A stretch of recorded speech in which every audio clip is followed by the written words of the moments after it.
여러분 안녕하세요. 오늘 파트 14을 시작합니다. 저번 파트 13에서 복음의 과정을 그림으로 설명하였는데 여러분은 과연 어떻게 보셨는지 궁금합니다.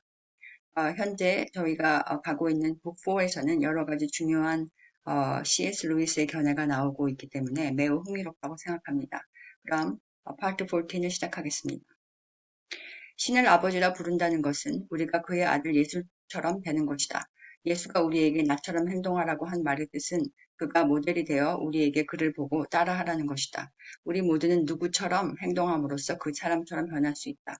누군가에게 특별히 호감이 없어도 그 사람처럼 행동하면 그 사람에게 호감이 생긴다. 먼저 행동으로 시작하면 그렇게 될 가망성이 높아진다.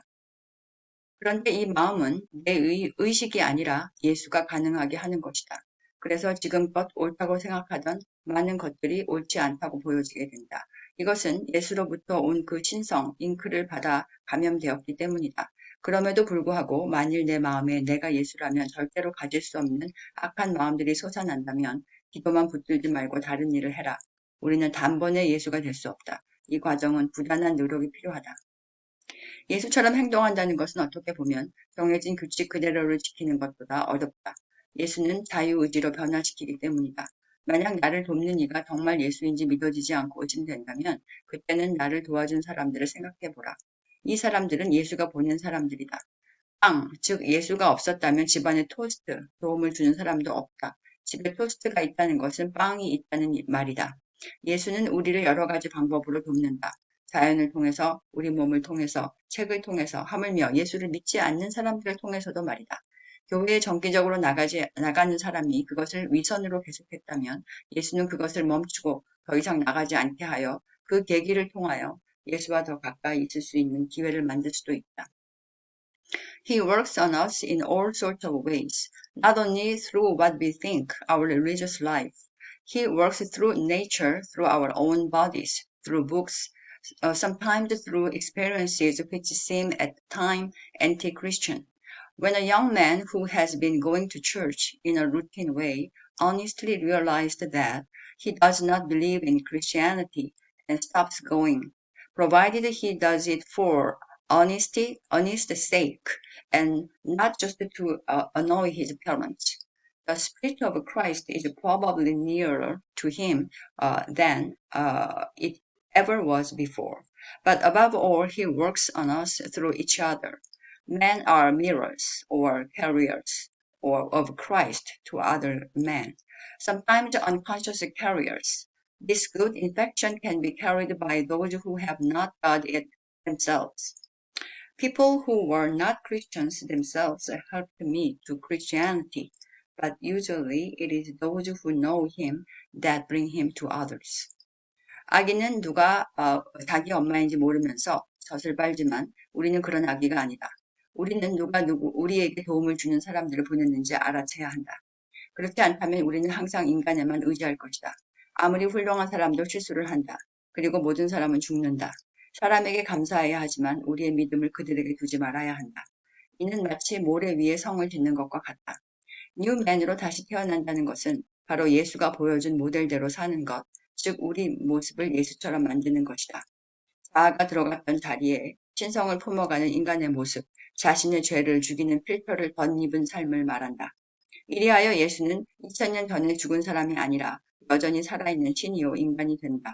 그는 모든 인간에게 다가가 자신의 신성을 줘서 그들이 예수의 모델로 변화되기를 바란다.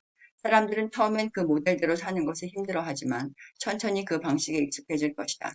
이렇게 서서히 자신의 자아가 빠져나가 죄의 필터에 붙어 완전히 그 자아가 제거될 때, 즉 죄성을 점점 사라지게 하여 예수처럼 신성을 그 마음에 가득 채울 때 우리 하나하나의 작은 예수들이 될 수 있다. 이 신성은 곧 신의 영원성의 본질을 갖는 것을 의미한다.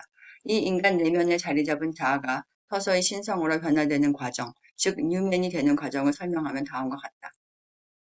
첫째, 우리는 우리의 죄성을 인식하기 시작한다. 무의식에 잠복한 악한 면을 스스로 컨트롤하지 못하는 존재라는 것을 깨닫게 된다. 이런 경우를 생각해 보자. 우리가 착하게 한 행동이 누구나 할 수 있는 쉬운 것이라면 그것은 예수를 따랐다고 할 수 없다. 광에 숨어 있는 쥐를 나의 죄성이라고 가정해 보자. 사람들 발자국 소리가 날 때는 쥐가 숨을 것이다. 사람들은 문을 열어보고 쥐가 없다 안심하지만 만약 살금살금 다가가서 문을 갑자기 제껴 열면 쥐들을 발견할 것이다. 이 말은 만약 의식적으로 착하게 행동하기 어려운 상황이 생기면 무의식 속에 숨은 죄성이 드러날 것이란 말이다. 그러므로 우리가 도저히 혼자서는 죄성을 컨트롤할 수 없는 존재인 줄을 깨닫는다는 것은 착하게 사는 것보다 중요하다. 왜냐하면 이것을 깨달아야 하나님 앞에 엎드리고 항복하고 자만하지 않을 수 있다. 우리의 선행은 남에게 보이려고 혹은 자기 만족으로 하려는 경향이 높다. 훨씬 높다.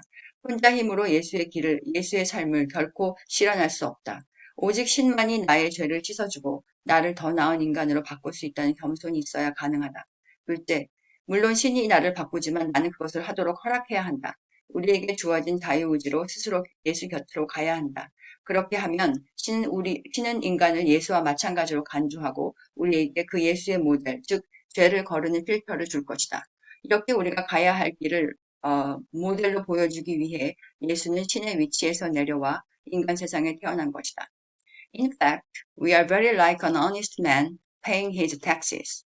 He pays them all right, but he hopes that there will be enough left over for him to live on, because we are still taking our natural self as the starting point. As long as we are thinking that way, one of other or two results is likely to follow. Either we give up trying to be good, or else we become very unhappy indeed.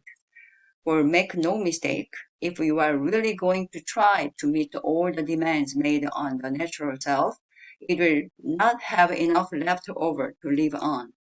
The more you obey your conscience, the more your conscience will demand of you, and your natural self, which is thus being starved and hampered and worried at every turn, will get angrier and angrier. In the end, you will either give up trying to be good or else become one of those people who, as they say, live for others, but always in a discontented, grumbling way, always wondering why the others do not notice more and always making a martyr of yourself. And once you have become that, you will be a far greater pest to anyone who has to live with you than you would have been if you had remained frankly selfish. 예수를 내 안에 두고 산다는 말이 단순히 착하고 도덕적으로 산다는 것과 어떻게 다른가? 스스로 도덕적인 사람이 되려고 노력하면 언젠가는 그 노력의 한계점에 도달한다. 그리고 그 도덕적인 삶에는 자신이 원하는 것을 어느 정도는 허락하려는 마음이 도사리고 있다. 세금을 기쁜 마음으로 내는 정직한 사람도 그 세금 정산이 자기가 편하게 사는데 지장을 주지 않기 때문에 그렇게 한다. 만약 세금 때문에 자기가 좋아하는 것을 전혀 못하게 된다면 세금을 더 이상 안 내든지 혹은 세금을 내지만 매우 불행하게 될 것이다. 도덕적인 삶을 스스로 살아보려 하는 사람은 그 노력에 대한 보상이 있어야 하고 그래서 자기가 좋아하는 일을 조금은 누릴 권한이 있다고 생각한다. 만약 그러한 보상이 없다면 왜 사람들은 내가 하는 일을 인정해주지 않는가 하고 마음속에 불만이 자라게 된다. 그리고 그 결과 차라리 이기적으로 사는 사람이 울며 겨자 먹기 위선으로 사는 사람보다 훨씬 낫다는 것을 모든 사람에게 깨닫게 할 만큼 다른 사람에게 정신적으로 피해를 주는 악한 인간으로 살게 된다. 반면에 예수를 마음 중심에 두어 선을 행하는 사람은 스스로 하는 사람보다 어렵기도 하지만 또 쉽게 할 수도 있다. 먼저 기독교 신자로 사는 것이 어려운 이유는 신이 우리에게 요구하는 완전성 때문이다. 적당히 자아를 컨트롤하고 살아라가 아니라 완전히 없애라는 것이다. 단순히 내 악을 적당한 수준으로 조절하라가 아니라 송두리째 뽑으라는 것이다. 그렇게 했을 때 그 안을 채우는 새로운 것을 내게 주겠다는 것이다. 이것이 바로 예수 그 자신이다. 신의 것이 내 것이 된다. 너의 죄성, 자아를 내 신성, 예수로 바꿔주겠다. 그러니 내 신성을 죽일 필터를 받아라. 내 신성을 온전히 품기 위해서는 그 필터에 너의 죄를 못 박아 붙여서 사멸해버려야 된다. 반면에 기독교 신자로 사는 것이 더 쉽다고 할 수 있는 이유는 신이 우리를 돕기 때문이다. 내가 혼자 안간힘을 쓰지 않아도 된다. 먼저 어려운 것을 극복하면 그 다음은 쉬워진다. 마치 공부할 때 공식을 이해하는 것이 단순히 외우는 것보다 어렵고 시간이 더 들지만 나중에 단순히 외운 사람보다 문제를 풀 때 더 이롭고 쉬운 것과 마찬가지이다. 그러므로 자꾸 쉬운 것만 하려고 하면 나중에 더욱 힘들게 된다. 겁을 내서 위험한 것을 피하면 나중에 더 위험하게 된다. 우리가 우리의 컨트롤을 완전히 예수에게 넘겨주는 것은 참으로 힘든 일이다. 하지만 그렇게 함으로써 그 다음은 훨씬 쉬워진다. 우리가 우리의 욕망을 그대로 간직하면서 돈, 향락, 욕심 같은 것들을 간직하면서 착한 사람, 정직, 순결, 겸손하게 되려고 하는 것은 불가능하다. 아무리 혼자 힘으로 도덕적으로 살려 해도 인간의 근본적인 자아가 악이므로 여전히 우리 죄성은 사라지지 않는다. 진정한 선은 바로 인간의 자아가 죽고 그리스도의 속성으로 만들어진 바른 인종, 즉 뉴맨으로 다시 태어나는 길밖에 없다. 우리는 악을 감소할 수는 있다. 하지만 그 악은 여전히 자라나서 결코 선으로 바뀌지 않는다. 완전한 선이 자라나게 하려면 자아라는 악을 뿌리째 뽑고 그 자리에 선의 새 씨앗을 심어야만 한다. 이래서 예수 안에서 선하게 된다는 것은 참으로 어렵다. 왜냐하면 아침에 눈을 뜨면서 모든 인간적인 향락을 뒤로해야 하는 일이기 때문이다. 우리는 이러한 일들을 혼자 할 수 없다. 하지만 신에게 맡기면 그가 내 안에 들어와 나를 불가능에서 가능으로 가게 한다. 처음엔 몇 시간, 몇 이겠지만 우리가 신을 우리 안에서 일하게 허락하면 마치 벽에 덧칠하는 페인트가 아니라 옷에 염색약을 들여 흡수되는 것처럼 될 것이다. 신이 우리에게 완전하라 한 말은 절대 과장이 아니다. 신이 말하는 것은 타협이 아니라 우리가 완벽하게 변하도록 하는 것이다. 마치 달걀이 시간이 되면 부화되어야 하는 것처럼 우리는 달걀 안에 영원히 있을 수 없다. 그것은 곧 썩음이요 부패요 죽음이다. 우리가 나이가 들어 죽는 것과 마찬가지다. 인간을 예수로 변화시키는 이 과정을 위해 교회는 앞장서야 한다. 만약 교회가 그 역할을 하지 못한다면 모든 활동, 즉 교회 세우기, 전도, 사역, 선교, 성경 공부 등등은 모두 헛된 짓이 된다. 예수가 사람이 되어 세상에 온 이유는 오직 하나다. 우리가 예수를 통하여 신 안에 있게 되는 것이다. 그렇게 될 때 세상의 모든 것들이 올바르게 될 것이고 악몽은 끝나고 아침이 올 것이다. 신의 도움은 우리를 단지 좀 더 나은 사람이 되도록 하는 것이 아니라 완전히 바꾸는 것이라고 말했다. 단지 진통제만 주는 것이 아니라 염증을 일으키게 하는 근본 원인을 제거하는 것이다. 이 때문에 우리는 신이 내 안에 들어오도록 하는 것을 두려워한다. 왜냐하면 어떤 치료가 병행될지 알기 때문이다. 신은 우리에게 자유의지를 주어 그를 거부할 수 있도록 만들었다. 하지만 우리가 항복하고 살려달라고 요청하면 그때부터는 한치의 양보도 없이 우리를 치료한다. 완벽히 치료하는 것이야말로 신이 할 수 있는 일이다.